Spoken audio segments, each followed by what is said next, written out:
Hello and welcome to the DraftKings Daily Trot. I'm Big Italy 42 here talking about tonight's 11-game slate, and it's going to be an interesting one. We've got some top names on the mound. We've also got some cheaper guys in pretty good spots. So starting off at the top, Corey Kluber, $12,900, facing off against the Angels, who have been a struggling offense recently. Kluber, as we know, massive upside. He's been in pretty good form. Struggled a little bit against Boston 2 starts ago, but outside of that, 34 or more DraftKings points in 3 straight games. 2 of those were complete games. At least 9 strikeouts in 3 of his last 4. So it's certainly your highest upside guy on the night at 12-9. Going to be expensive, though. I think he's a great cash game option if you can afford him. I don't think you absolutely have to have him, but I think he's your safest bet there up top. John Lester at $10,900. Looks like a tournament option to me, but I love him as a tournament option. It's a Dodgers team that's pretty good against left-handed pitching overall, but they're also a team that can very easily be beaten by a guy who strikes out a ton of batters. We saw Mike Fiers go a no-hitter against these guys as well. And John Lester, obviously a much better pitcher, much more consistent pitcher, 24.6% strikeout rate. Misses a ton of bats too, 10.5% swinging strike rate. This is a guy that I love to play in tournaments because I feel like he's always under owned, especially when he's one of the more expensive guys. And left-handed power plays well, we know, at Dodger Stadium, but John Lester very good against left-handed bats, so that's going to work out pretty well for him tonight. 312 WOBA on the season, but just 4 home runs so far, 35 in the third innings. I like him quite a bit. Other guys, Luis Severino, literally almost twice as expensive as he is on FanDuel. I still think he's a good option in your GPPs, but 10-4 seems a little much for me for a guy who hasn't pitched more than 6 innings in a single game. Had some struggles with pitch counts. He's been pitching over 100, but definitely a guy with 7 walks in his last 2 starts. Certainly just a tournament option for anybody. You expect he's going to get plenty of run support. I wonder how popular Mike Fiers will be coming off of that no-hitter last game. Got an extra day of rest, obviously, but he's actually been very good before that, too. He's only allowed 1 total earned run in his last 3 starts, so this is a guy you certainly consider at 10-3. I just wonder if his numbers, his ownership level will be artificially inflated due to the no-hitter, but that remains to be seen. I like Hisashi Iwakuma against the White Sox. I mean, you obviously are worried about guys like Jose Abreu, but that's really, I mean, you got some hitters like Melky Cabrera, Adam Eaton, who are pretty good hitters, but Iwakuma, a very good pitcher, struggled against Oakland, but really all in 1 inning. Was good over the first 4, got killed in the 5th inning, so not sure exactly what happened there, but was very, very good in his previous 4 starts before that. So $10,000, I think guys will be off him, being slaves to the game logs, but I definitely think that he's a great option for tonight. Also, Jordan Zimmerman, 9,500, huge favorite in Vegas, over -200 there, and 9,500 for him against the Miami team that's the worst in all of baseball against righties. We've seen this before. We saw Scherzer, though, get hit a little bit by these guys last night. Did get 8 Ks. Obviously doesn't have the strikeout upside that Scherzer does, but I think he's a nice safe option for you here. And J.A. Happ, I should say, $7,700, has pitched very well. Allowed 1 total earned run in his last 3 games. This is a guy that doesn't typically pitch deep into games. Usually going to give you 5-6 innings, but he gives you quality innings. And this is a Colorado team that, as we saw last night, terrible against left-handed pitching. Had a little bit of success against Liriano last night, but I mean that was also on 2 home runs, one of which was Jose Reyes off the foul pole. So definitely a guy that at a cheap price, I think he's a great secondary cash game option. And then other guys to look at, there's not a whole lot of guys that I love around all these other prices here.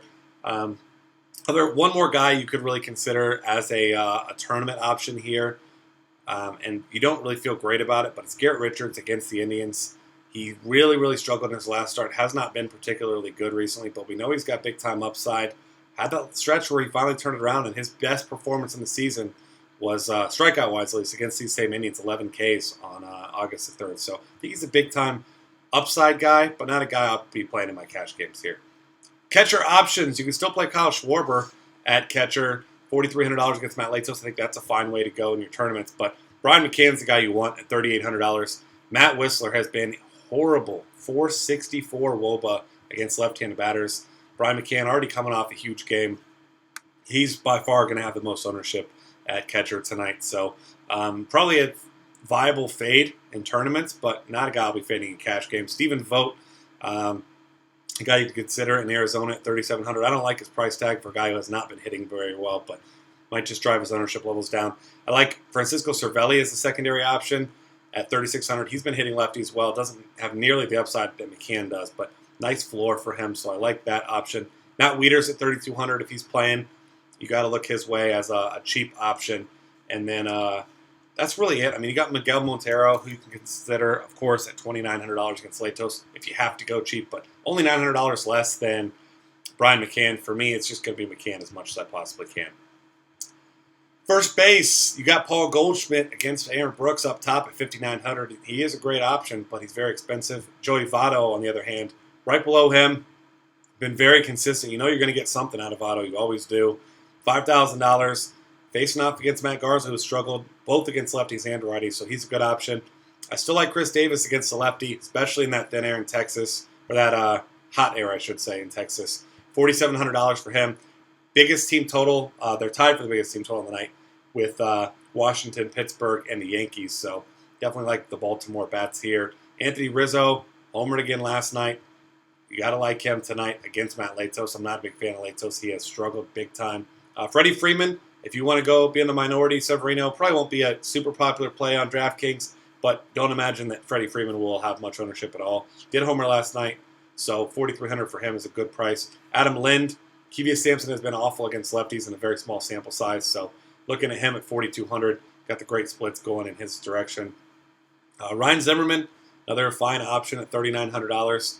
Probably won't be looking much past them except for one guy, Greg Bird. You assume that he'll be in the lineup, and Teixeira probably will not once again. Greg Bird at $3,600. Great cheap option. Got to mention he'll have a decent amount of ownership tonight as well. Second base, you can look at D. Gordon in tournaments. Zimmerman has not been great against lefties. Obviously, Gordon has that massive stolen base upside. Swiped 4 bags in a game a few days ago, so we know he's got the upside without even having to do much with his bat. Jason Kipnis, another option. I know Garrett Richards is tough on lefties, but Kipnis is a guy I like to play against anyone. Probably more of a tournament option due to his price and matchup tonight, but I think he's in play. Robbie Cano at $4,000 against Samardzija.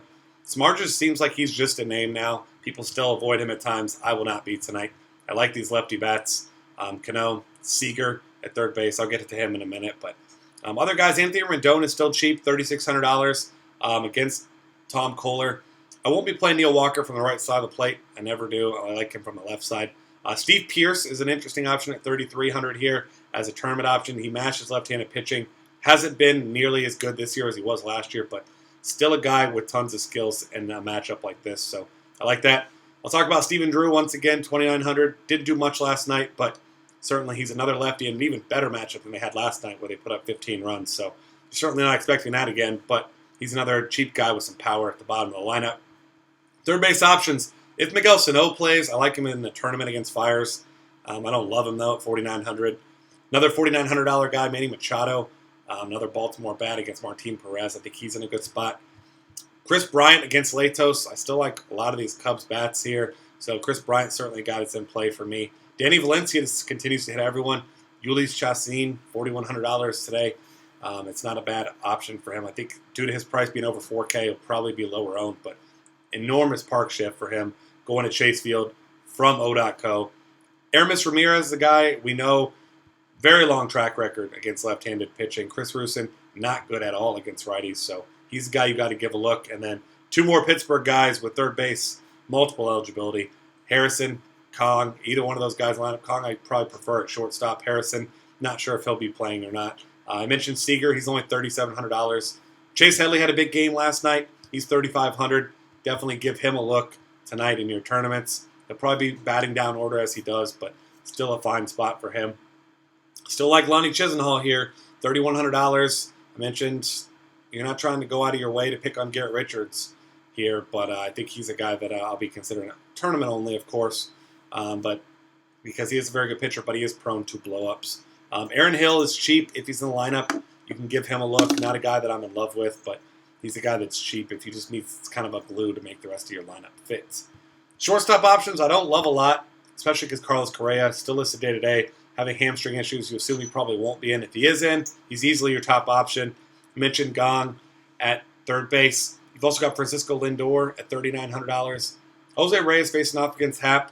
He's had 2 big games in a row, But he's a tournament option only for me, not a guy that I love to target. But he's been more aggressive, hitting the ball well, so certainly like the upshift for him there. Ketel Marte, another guy that you can consider at $3,600. Struggled over his past few games, but has been turning it on over the past few weeks, so definitely like that. And then once again, last night's darling, Didi Gregorius at $2,900. Back-to-back games with a homer. While you're certainly not chasing that home run upside, what you are doing is getting as many left-handed bats as you can in your lineup against Matt Whistler, and he's a cheap way to do that. Outfield options, Andrew McCutchen, for me, my favorite, at $5,100 against the lefty. He's been killing lefties and righties equally right now. So Bryce Harper, another option at $56. You got to look his way as well. AJ Pollock, Nelson Cruz, those guys, tournament-only options for me. Starling Marte, I don't love the price, just behind McCutchen, but he has smashed left-handed pitching as well, so he's in a good spot there. Other guys, if you want to play Trout against Kluber, you can. Got a little bit of a price bump despite continuing to struggle, but $4,700 for him. Still a cheap price tag. I think I'd prefer to go with a guy like Adam Jones, or my favorite outfielder on the night, not named Andrew McCutchen, is Justin Upton at $4,500 against the lefty in Morgan. We've mentioned it a bunch of times. He has not been the hitter this year against lefties that he was last year and throughout his career, but really turning it on. He's quietly having a phenomenal season. And then, of course, any of these Yankee lefties you get out here, Gardner, Ellsbury, Beltran, whoever you like, all those guys in play. Every Yankee lefty that is in the lineup tonight is in play for me, and I'll be getting as many of them as I possibly can. Beltran now the cheapest of those three. Other options that you go cheaper, if Franklin Gutierrez is in the lineup against a righty, usually just plays against lefties, but as locked in as he is, maybe he gets some extra time tonight. So give him a look if he is at $3,800. If not, guys like Josh Reddick against Chacin, once again, struggled last night, but I like him still. Gregory Polanco had another big game last night. He does get a lefty, but the guy's been hitting everyone. I'm still giving him a look at $3,600 tonight. Jason Worth at $34 against Tom Kohler, I think, is a fine option as well. I mentioned how big of a total these Nationals bats have here. Steve Pearce, who I mentioned, also has outfield eligibility. Colby Rasmus, a guy you can consider in your tournaments. And as you look all the way down, Aaron Altair is continuing to just tear the cover off the ball. $3,000 for the Phillies. I'll give him a serious look. The guy's been smashing the ball recently. And then as you're looking down for cheaper guys, not a whole lot that really stands out. You got guys like Coco Crisp, who are just not very good. If he gets an okay line spot, you can consider him, but not a guy that I want to put my name on. Scott Van Slyke gets a lefty. It is John Lester, but target him for some power upside, because when he hits them a long way. And then a couple Reds bats at 2K if they're in the lineup. Jason Bourgeois and Skip Schumacher. If those guys are in there, you can consider them as your punt plays. And that is going to wrap things up. Find us on Twitter at DF Cafe. Subscribe to our YouTube channel. Check out all of our great content at dailyfantasycafe.com.